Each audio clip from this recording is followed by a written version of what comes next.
ಒಂದು ಹೆಣ್ಣು ವಿಧವೆಯಾಗಿ ಮನೆಗೆ ಬಂದು ಸೇರಿದ್ದಾಳೆ. ಇನ್ನೊಂದು ಹೆಣ್ಣು ಮತ್ತೊಬ್ಬರ ಮನೆ ಹೆಣ್ಣು, ಆಕೆಯೂ ವಿಧವೆಯಾಗಿ ಕೆಲವು ಸವಲತ್ತುಗಳನ್ನು ಅನುಭವಿಸ್ತಾ ಇದ್ದಾಳೆ. ಒಂದು ಹೆಣ್ಣು ತಾಯಿಯಾಗಿ, ತಂಗಿಯಾಗಿ, ಮಗಳಾಗಿ, ಹೀಗೆ ಒಂದೊಂದು ಕಾಲಗಳಲ್ಲೂ ಸಹಿತ ಆಯಾ ಸ್ಥಾನ. ಒಂದು ಹೆಣ್ಣು ತಾಯಿ ಆಗ್ತಾಳೆ, ತಂಗಿ ಆಗ್ತಾಳೆ, ಅಕ್ಕ ಆಗ್ತಾಳೆ, ಹೆಂಡತಿ ಆಗ್ತಾಳೆ. ಒಂದು ಹೆಣ್ಣಿನ ಮನಸ್ಸು, ಹೆಣ್ಣಿನ ಪಾತ್ರ ಎಷ್ಟು ದೊಡ್ಡದು ಅಂತಕ್ಕಂಥದ್ದನ್ನು ಆಲೋಚನೆ ಮಾಡಬೇಕು. ಅದೇ ಹೆಣ್ಣು ಮಾತೃಹೃದಯ ಆಗಿ ಜವಾಬ್ದಾರಿ ಸ್ಥಾನಕ್ಕೆ ಒಮ್ಮೆ ಬಂದಾಗ ಅದರ ಬಗ್ಗೆ ಒಂದಿಷ್ಟು ಆಳವಾಗಿ ಆಲೋಚನೆ ಮಾಡಿ ನೋಡಿ. ಯಾರೊಬ್ಬರಿಗಾದರೂ ಸಹಿತ ಬಂದ ತಕ್ಷಣ ಒಂದು ಒಳ್ಳೆ ಆಸ್ಥಾನ ಸಿಗುತ್ತೆ ಅಂದ್ಕೊಳ್ಳೋದು ಅದು ದಡ್ಡತನ. ಆ ಪರಿಸರವನ್ನು ಅರ್ಥ ಮಾಡಿಕೊಂಡು, ಆ ಪರಿಸರವನ್ನು ಸಾಧ್ಯವಾದಷ್ಟು ನಿಮ್ಮ ಕೈಗೆ ತಂದುಕೊಂಡು ಒಂದು ಸುಖ ಸಂಸಾರ, ನೆಮ್ಮದಿಯಾದಂತಹ ಒಂದು ಸಂಸಾರವಾಗಿ ಅದನ್ನು ಮಾರ್ಪಡಿಸ್ತಕ್ಕಂಥ ಶಕ್ತಿ ಒಂದು ಹೆಣ್ಣಿಗೆ ಬಿಟ್ಟರೆ ಮತ್ತೆ ಯಾರಿಗೂ ಅಲ್ಲ.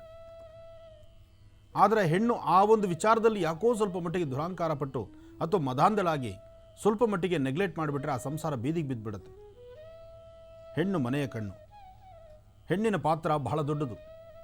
ತಾಳ್ಮೆ, ಸಹೃದಯ, ಸಮಾಧಾನ, ಆ ನೆಮ್ಮದಿಯಾದಂತಹ ಮಾತು ಮತ್ತು ಆ ಹಸನ್ಮುಖಿ, ಆ ಹೆಣ್ಣಲ್ಲಿ ಆ ಆಕರ್ಷಣೆ, ಆ ಕಳೆ ಇರೋದಕ್ಕೋಸ್ಕರನೇ ತಾಯಿ ಅಂತಾರೆ, ಭೂಮಿಗೆ ಹೋಲಿಸಿದ್ದಾರೆ ಮತ್ತು ನದಿಗಳಿಗೆ ಹೋಲಿಸಿದ್ದಾರೆ. ಈ ಸುಂದರವಾದಂತಹ ಪ್ರಕೃತಿಗೆ ಆ ಹೆಣ್ಣನ್ನು ಹೋಲಿಸಿದ್ದಾರೆ. ಆದರೆ ಅಂಥ ಹೆಣ್ಣು ಎಲ್ಲದರಲ್ಲೂ ಸರಿಯೇ, ಕೋಪ ಅಂತಕ್ಕಂಥದ್ದನ್ನು ಮಾತ್ರ ಇದು ನನ್ನ ವಂಶಕ್ಕೆ ಕಂಡು ಬಂದಿರೋದು ಅಥವಾ ನನ್ನ ಮೂಗುತಿ ಅಲಂಕಾರ ಹೇಗಿದೆಯೋ ಹಾಗೆ ಕೋಪ ನನ್ನ ಅಲಂಕಾರ ಅಂತ ಕೂತ್ಕೊಂಡ್ಬಿಟ್ರೆ ಆ ಮನೆ, ಆ ಸಂಸಾರ ಬೀದಿಗೆ ಬಿದ್ದುಬಿಡುತ್ತೆ. ಇಲ್ಲಿ ತಪ್ಪು ಒಪ್ಪು ಯಾರ್ದು ಅನ್ನೋದು ನನಗೂ ಸರಿಯಾಗಿ ಅರಿವಿಲ್ಲ. ಆದರೆ ಒಂದು ವಿಚಾರ, ಒಂದು ಹೆಣ್ಣಲ್ಲಿರಬೇಕಾದಂತಹ ಗುಣಗಳು, ಹೆಣ್ಣನ್ನು ತಾಯಿ ಅಂತ ಪೂಜಿಸ್ತಾ, ಈ ಪ್ರಕೃತಿ ಮಾತೆಗೆ ಹೋಲಿಸ್ತಾ, ನದಿಗಳಿಗೆ ಒಳ್ಳೆ ಒಳ್ಳೆ ನದಿಗಳಿಗೆ ಹೆಸರನ್ನು ಇಡ್ತಾ, ಇಷ್ಟೆಲ್ಲ ಒಂದು ವಿಶೇಷವಾಗಿರ್ತಕ್ಕಂತಹ ಗುಣ ಸಂಪನ್ನಳು ಅಂತ ಹೇಳ್ತಕ್ಕಂಥ ಹೆಣ್ಣಿನ ಗುಣ ಸಾಧ್ಯವಾದಷ್ಟು ವಿರಾಳ ಮನದಿಂದ ಒಂದಿಷ್ಟು ನೆಮ್ಮದಿಯುತವಾದಂಥ ಒಂದು ಸಂಸಾರವನ್ನು ಅಂಗೈಯಲ್ಲಿಟ್ಕೊಂಡು ಆ ಸಂಸಾರವನ್ನು ಸುಖ ಸಂಸಾರವಾಗಿ ಮಾರ್ಪಡಿಸುವಂಥ ಶಕ್ತಿ ಆ ಹೆಣ್ಣಿಗೆ ಇದೆ ಅಂತಲೇ ಎಲ್ಲರ ತೀರ್ಮಾನ. ಅದರಿಂದ ಯಾವುದೇ ಒಬ್ಬ ಹೆಣ್ಣುಮಕ್ಕಳಾಗಲಿ, ನಿಮ್ಮ ತಂದೆ ತಾಯಿ ಹೇಗೋ ಅತ್ತೆ ಮಾವ ಹಾಗೆ ಅನ್ನೋದನ್ನು ಸ್ವಲ್ಪ ಮಟ್ಟಿಗೆ ಆಲೋಚನೆ ಮಾಡಿ. ಆ ಪರಿಸರದಲ್ಲಿ ನಿಮಗೆ ಅವ್ರು ತೊಂದರೆ ಕೊಡ್ತಿದ್ದಾರೆ, ನಿಮಗೆ ಕಷ್ಟ ಆಗ್ತಾ ಇದೆ, ನಿಮಗೆ ಬಾಳ್ಲಿಕ್ಕೆ ಆಗ್ತಾ ಇಲ್ಲ, ನಿಮಗೇನೋ ಹಿಂಸೆ ಇದೆ ಅಂತ ಅಂದಾಗಲೂ ಸಹಿತ ಒಮ್ಮೆ ಕೂತು ಆಲೋಚನೆ ಮಾಡಿ. ಪ್ರತಿಯೊಂದಕ್ಕೂ ಪರಿಹಾರ ಇದೆ. ಪರಿಹಾರ ಇಲ್ದಿರ ಖಂಡಿತ ಯಾವುದೂ ಇಲ್ಲ. ಸಮಸ್ಯೆ ಹುಟ್ಟಿದ ಮೇಲೆ ಪರಿಹಾರ ಹುಟ್ಟಲೇಬೇಕು. ಆದರೆ ಪರಿಹಾರ ಅಂತಕ್ಕಂಥದ್ದನ್ನು ತಾಳ್ಮೆಯಿಂದ ಹೋಗಬೇಕು. ಸಮಸ್ಯೆ ಭಾಳ ಬೇಗ ಬಂದ್ಬಿಡುತ್ತೆ. ಕೈಯಲ್ಲಿರ್ತಕ್ಕಂಥ ವಸ್ತು ಬಿಟ್ಟ ತಕ್ಷಣ ಹೊಡೆದೋಗುತ್ತೆ. ಆ ಹೊಡೆದೋಗೋದಕ್ಕೆ ಮುಂಚಿತವಾಗಿ ಆ ವಸ್ತುವನ್ನು ಸಂರಕ್ಷಣೆ ಮಾಡಿ ಹಿಡಿಬೇಕಾದ್ರೆ ಕೈ ಬಿಗಿ ಹಿಡಿಬೇಕಾಗತ್ತೆ. ಇದೊಂದು ರಹಸ್ಯವನ್ನು ತಿಳ್ಕೊಳ್ಳಿ. ಒಂದು ಗಾಜಿನ ಲೋಟ ಕೈಯಲ್ಲಿರೋಷ್ಟೊತ್ತು ಸೇಫ್ಟಿ. ಅದು ಕೈ ಜಾರಿ ತಳಗೆ ಬಿದ್ದರೆ ಅಥವಾ ಒಂದು ಕನ್ನಡಿ ಕೈಯಲ್ಲಿರೋ ತನಕ ಲಕ್ಷಣ. ಕೈ ಜಾರಿ ತಳಗೆ ಬಿದ್ದರೆ ಅದು ಚೂರಾಗುತ್ತೆ. ಚೂರಾಗಿರ್ತಕ್ಕಂತಹ ಕನ್ನಡಿನ ಮನೇಲಿ ಇಟ್ಕೊಳ್ಳೋದಿಲ್ಲ, ಅದನ್ನು ಜೋಡಿಸಿ ರೆಡಿ ಮಾಡ್ಕೊಳ್ಳಿಕ್ಕೆ ಆಗೋದಿಲ್ಲ. ಆದರೆ ಕನ್ನಡಿನ ಕೈಯಲ್ಲೇ ಹಿಡಿದು ಲಕ್ಷಣವಾಗಿ ನೀವು ಕಂಡು ಮನೇಲಿರ್ತಕ್ಕಂಥ ಎಲ್ಲರ ಸುಖ ಎಲ್ಲರೂ ಲಕ್ಷಣವಾಗಿ ಕಾಣಲಿ ಅನ್ನೋ ಆ ಚೈತನ್ಯ ಮಾರುವಂಥದ್ದು, ಅಂಥ ಒಂದು ಶಕ್ತಿ ಇರೋಂಥದ್ದು ಒಂದು ಹೆಣ್ಣಿಗೆ ಬಿಟ್ಟರೆ ಗಂಡನ ಕೈಲಲ್ಲ.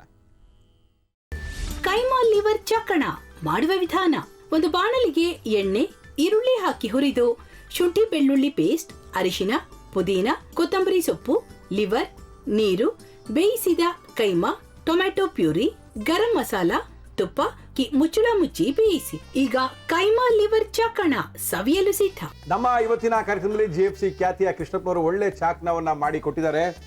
ಹೆಂಗಿದೆ ಅಂತ ಎಲ್ಲ ಹೇಳಕ್ಕಾಗಲ್ಲ, ನೀವು ಮಾಡ್ಕೊಂಡ್ರೆ.